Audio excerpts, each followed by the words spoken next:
জয় শ্রীরাম যেমন গালাগালি, ঠিক তেমনি পশ্চিমবঙ্গের নিষিদ্ধ উৎসব হচ্ছে রামনবমী।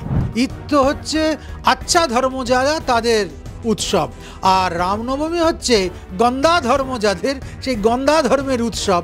সবচেয়ে গন্দা লোক হচ্ছে শ্রীরামচন্দ্র। কোনোভাবে হোক রামনবমীর উৎসব, রামনবমীর শোভাযাত্রা আটকাতেই হবে। কেউ যেমন নিজের কাঁধে উঠে নিজে নাচতে পারে না, নিজের গালে নিজে চুমু খেতে পারে না, ঠিক সেই রকম কখনোই নিজের উৎসবকে কেউ নিজেরা পণ্ড করতে চায় না।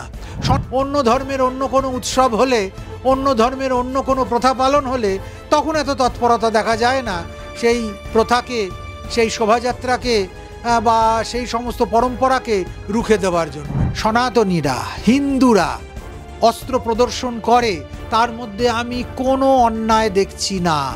তার কারণ ভগবান শ্রীরামচন্দ্র ক্ষত্রিয় পুরুষ ছিলেন। নাম নেবে কি করে? নাম নিলে তো ঠাকুর ঘরে কে রে আমি তো কলা খাইনি হয়ে যাবে। হ্যাঁ, সেই জন্য নাম পুলিশ নিতে পারছে না।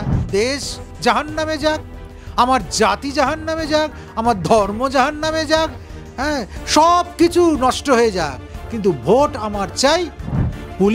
পুলিশ যদি হিম্মত থাকে, এই পশ্চিমবঙ্গ পুলিশের, সে একটা মহরমের মিছিলকে নিরস্ত্র করে দেখাক। হেলমেট ছাড়া গাড়ি চালালেই স্পট ফাইন করা হবে 5,000 টাকা, অথচ তার পাশ দিয়েই একটা বাইকে 3 জন চলে যাচ্ছে ফেজ টুপি মাথায় দিয়ে।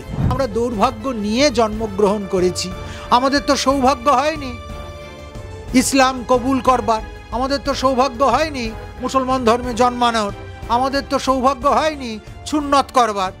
বাতিল করা হলো পুলিশের ছুটি, 8 দিনের জন্য কোনো রকম কোনো ছুটি দেওয়া হচ্ছে না।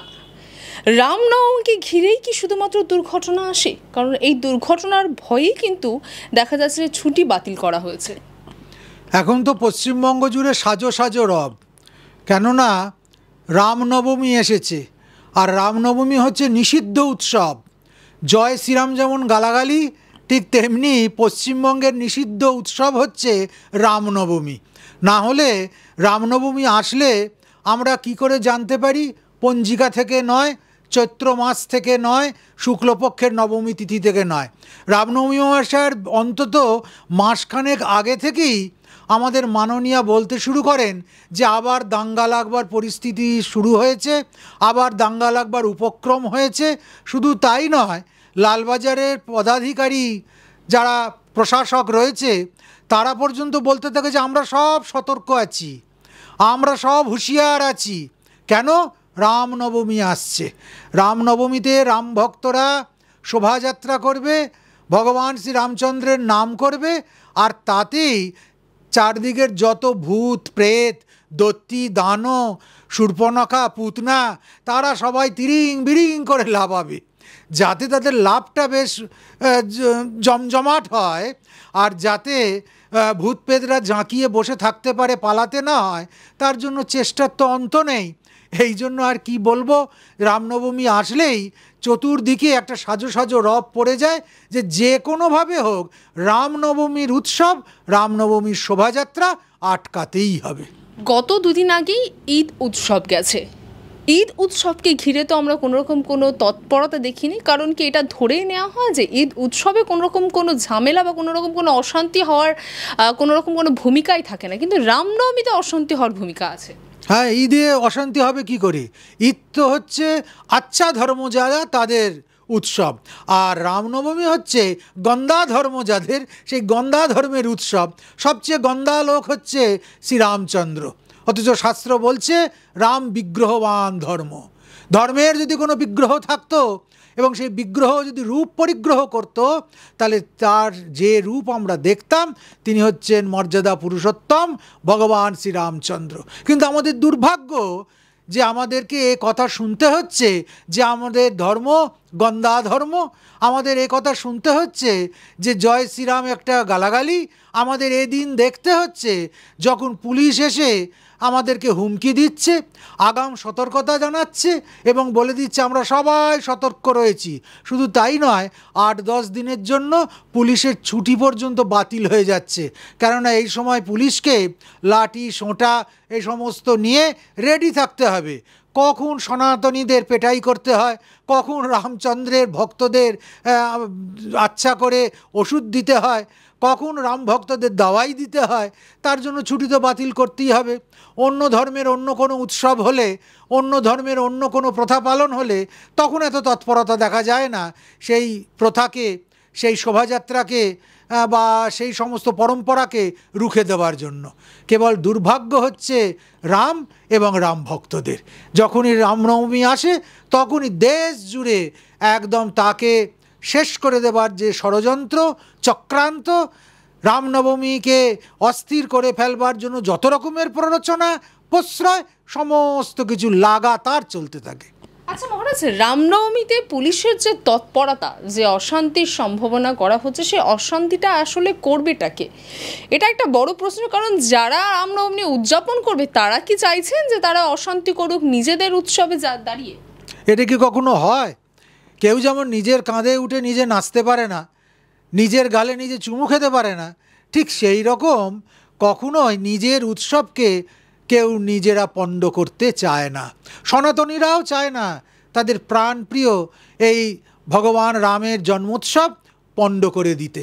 কারা এই উৎসব পণ্ড করে আমরা কি এত বছর ধরে তা দেখিনি?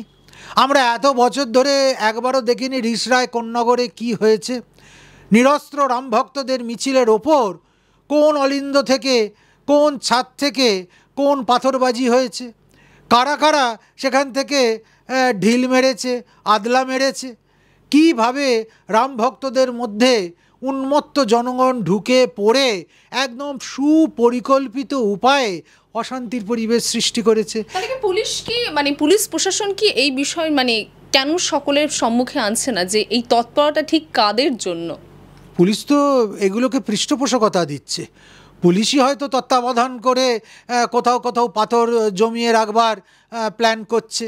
পরে সেখান থেকে যারা দুধেল গাই, যারা সংখ্যালঘু বলে অধুনা পরিচিত হলেও সংখ্যাগুরুদের সংখ্যাগুরু হবার স্বপ্ন দেখে, কিংবা যারা মিনি পাকিস্তানের অধিবাসী, তাদের যাতে কোনো কষ্ট না হয়, তারা নির্বিবাদে যাতে পাথরবাজি করে নিরস্ত্র হিন্দুদের, সনাতনীদের হৃদয়ে আঘাত পৌঁছতে পারে, তাদের মন মানসিকতা, তাদের আস্থা, তাদের ধর্মাচরণ তাকে গুলিয়ে দিতে পারে, তার জন্য হয়তো পুলিশই ভেতর থেকে নানানভাবে তৎপর হয়ে উঠছে। নাহলে আর কি বলবো। হ্যাঁ, এটা এই কারণেই। নাম কেন নিচ্ছে না? কাদের জন্য তৎপরতা হচ্ছে? নাম নেবে কি করে? নাম নিলে তো ঠাকুর ঘরে কে রে আমি তো কলা খাইনি হয়ে যাবে। হ্যাঁ, সেই জন্য নাম পুলিশ নিতে পারছে না। কিন্তু পুলিশের তৎপরতা, প্রোটেকশন কাদের জন্য আর পুলিশের উদ্বেগ কাদের জন্য, এতক্ষণে আমরা সবাই সব কিছু বুঝে গেছি। এটা ওপেন সিক্রেট। মহারাজের নবমীকে কেন্দ্র করে একটা অস্ত্রর কথা বারংবার আসছে, এবং অস্ত্র নিয়ে বিতর্ক এখন বলতে গেলে রাজ্যের শাসক দল এবং বিরোধী দল দুজনের মধ্যেই চলছে। রামনবমীতে কি আদেও অস্ত্র ব্যবহার করা হয়? অস্ত্র তো মারবার জন্য নয়, অস্ত্র প্রদর্শনের জন্য শোভাযাত্রায় যেতেই পারে। মহরমে অস্ত্র যায় কেন? কিসের জন্য? মহরমের মিছিল যে দেশে ইসলাম ধর্মের উদ্ভব হয়েছে সেই দেশে হয় না।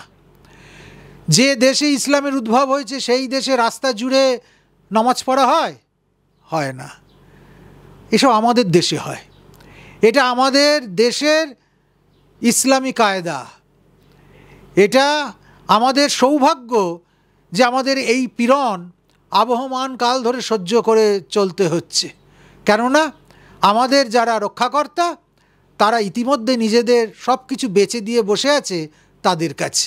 মান, ইজ্জত, সম্ভ্রম, আত্মম্ভরিতা, আত্ম সাক্ষাৎকারের যে মিনিমাম মর্যাদাবোধ, সেসব বেচে দিয়েছে তারা ভোটের জন্য।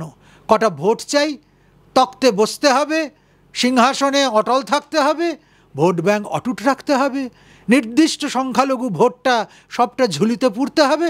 অতএব আমার দেশ জাহান্নামে যাক, আমার জাতি জাহান্নামে যাক, আমার ধর্ম জাহান্নামে যাক, হ্যাঁ, সব কিছু নষ্ট হয়ে যাক, কিন্তু ভোট আমার চাই, ক্ষমতা আমার চাই, যথেচ্ছাচার করবার একদম খুল্লা যে ক্ষমতা সেটা আমার চাই।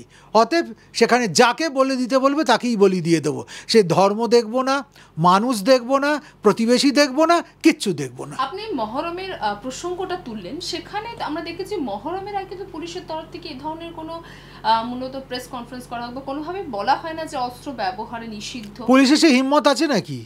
পুলিশ যদি হিম্মত থাকে, এই পশ্চিমবঙ্গ পুলিশের, সে একটা মহরমের মিছিলকে নিরস্ত্র করে দেখাক, তাদের অস্ত্র কেড়ে নিয়ে দেখাক। যত নিয়ম কানুন, যত বিধি নিষেধ সবই সনাতনীদের জন্য।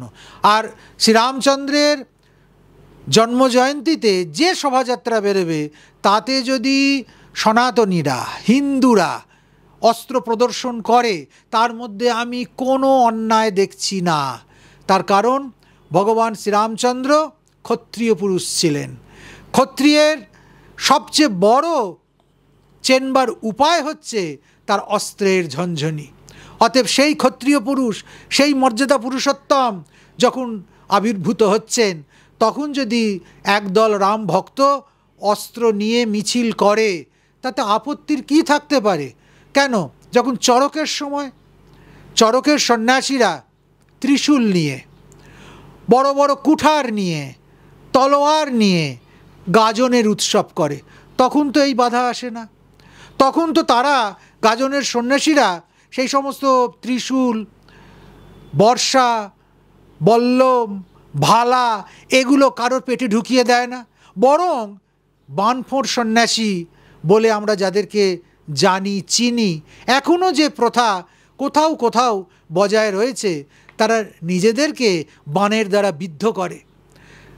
কোথাও কাঁটা ঝাঁপ হচ্ছে, কোথাও বটি ঝাঁপ হচ্ছে, কোথাও আগুন ঝাঁপ হচ্ছে। তারা এভাবে নিজেদেরকে কৃচ্ছ করে ভগবানকে সন্তুষ্ট করার চেষ্টা করে। তাহলে যদি সনাতন ধর্মের মধ্যে অস্ত্র প্রদর্শন, অস্ত্র নিয়ে উৎসব ইত্যাদির কথা থেকে থাকে, তার প্রচলন থেকে থাকে, সেটা কেবলমাত্র রামনবমীর জন্য প্রতিবাদিত হচ্ছে কেন? এটাই তো আমার কাছে সবচেয়ে বড় প্রশ্ন। পুলিশের তরফ থেকে বলা হচ্ছে অস্ত্র নিয়ে বেরোলেই আইন অনুযায়ী ব্যবস্থা নেওয়া হবে। নেওয়া হোক, হাজারে হাজারে রাম ভক্ত অ্যারেস্ট হবে, তাতে কি আছে? পুলিশ তো এরকম কত কথাই বলছে। হেলমেট ছাড়া গাড়ি চালালেই স্পট ফাইন করা হবে 5,000 টাকা। অথচ তার পাশ দিয়েই একটা বাইকে 3 জন চলে যাচ্ছে ফেজ টুপি মাথায় দিয়ে। 3 জন চড়েছে একটা বাইকে। হাওয়ার দম এইসব দেখতে পাচ্ছি আমরা বিভিন্ন নির্দিষ্ট এলাকায়। কই, সেখানে তো পুলিশের হিম্মত হচ্ছে না সেই বাইকগুলোকে থামিয়ে তাদেরকে স্পট ফাইন করা, তাদেরকে সেখান থেকে নামিয়ে হেলমেট পরতে বাধ্য করা। আসলে যত নিয়ম, যত বিধি, যত বিধান, তা এই হতভাগ্য সনাতনীদের জন্য। কেননা আমরা দুর্ভাগা কি না? আমরা দুর্ভাগ্য নিয়ে জন্মগ্রহণ করেছি। আমাদের তো সৌভাগ্য হয়নি ইসলাম কবুল করবার, আমাদের তো সৌভাগ্য হয়নি মুসলমান ধর্মে জন্মানোর, আমাদের তো সৌভাগ্য হয়নি সুন্নত করবার। তা ব্যঙ্গ করছে না, ব্যঙ্গ করার কিছু নেই। তিনি তো প্রকাশ্যে বলেছেন। যে কথা প্রকাশ্যে বলে, হাটের মাঝে কথা বললে যার গায়ে বাজবে তার গায়ে বাজবে, সেখানে তো বলবার কিছু নেই। আচ্ছা মহারাজ, ইতিমধ্যে আমরা জানি যে যখন দুর্গাপুজোর কার্নিভাল হয়েছিল, সেই মুহূর্তে অভয়ার বিচারের দাবিতে যারা রাস্তায় হেঁটেছেন তাদের তরফ থেকে একটি মূলত দ্রোহের কার্নিভাল সেটা করা হয়েছিল। ইতিমধ্যে আগামীতে রামনবমী আছে এবং সেই রামনবমীকে কেন্দ্র করে অভয় মঞ্চের তরফ থেকে এবার দ্রোহের রামনবমী ডাক দিয়েছে। তাহলে যদি দ্রোহের কার্নিভাল হয়, দ্রোহের রামনবমী হয়, তাহলে দ্রোহের ঈদ কেন উদযাপন হয় না? আসলে এইগুলো যারা করছে তারা তো সব ছদ্মবেশী সিপিএম। তা সিপিএম এখন মহাশূন্যে বাস করে, মাঝে মাঝে মহাশূন্য থেকে লাফ দিয়ে পড়ে তাদের ঢঙে কিছু কথাবার্তা বলে দিয়ে তারা আবার উধাও হয়ে যায়। উধাও না হয়ে গিয়ে অবশ্য তারা বসবেই বা কোথায়? তাদের তো একটা সিটও আর অবশিষ্ট নেই। তারা শূন্য থেকে মহাশূন্যে চলে গেছে। স্বভাবতই তারা দ্রোহের কার্নিভাল করতে পারে, দ্রোহের রামনবমী করতে পারে, কিন্তু দ্রোহের বিচারের দাবির সঙ্গে দ্রোহের রামনবমীর কি কোনো সম্পর্ক নেই। আসলে যে কোনো উপায়ে হোক ধর্মের সঙ্গে এই অভয়ার কাণ্ডটাকে জড়িয়ে দিয়ে যেন তেন প্রকারেণ সমাজে ভেসে থাকা, প্রাসঙ্গিক থাকা, খবরের মধ্যে নিজের মুখটা একটু উঁচু করে তুলে ধরা, এই একটা মরিয়া প্রয়াস চালিয়ে যাক, এভাবে কিছু হয় না। আচ্ছা, একটা শেষ প্রশ্ন করব। এই রামনবমীকে কেন্দ্র করেই রাত পাহারায় এবার এসএফআই অশান্তি পাকাতে এলেই মিলবে জ্যোতি বসু এবং পাশাপাশি বুদ্ধবাবুর দেখানো ট্রিটমেন্ট, স্পষ্ট দেবাঞ্জন দে, কি বলবেন এটা নিয়ে? সব ফাঁকা আওয়াজে আর কোনো ফল হবে না। ওই তথাকথিত সেকুলারদের, কমিউনিস্ট পার্টিদের নাক, চোখ, কান ওসব পচে গেছে, নখ ঝরে পড়েছে, লোম সাদা হয়ে গেছে। অতএব তারা যদি এখন বৃদ্ধ জরদগবের মতো এক কোণে পড়ে থাকে, সেটা মনে তাদের মর্যাদার পক্ষে ভালো হবে। বেশি ফরফর করতে আসলে তাদের কথা আর কেউ শুনবে না। বাংলা হান্টের আরো খবর দেখতে নজর রাখুন। বাংলা খবর মানেই বাংলা হান্ট।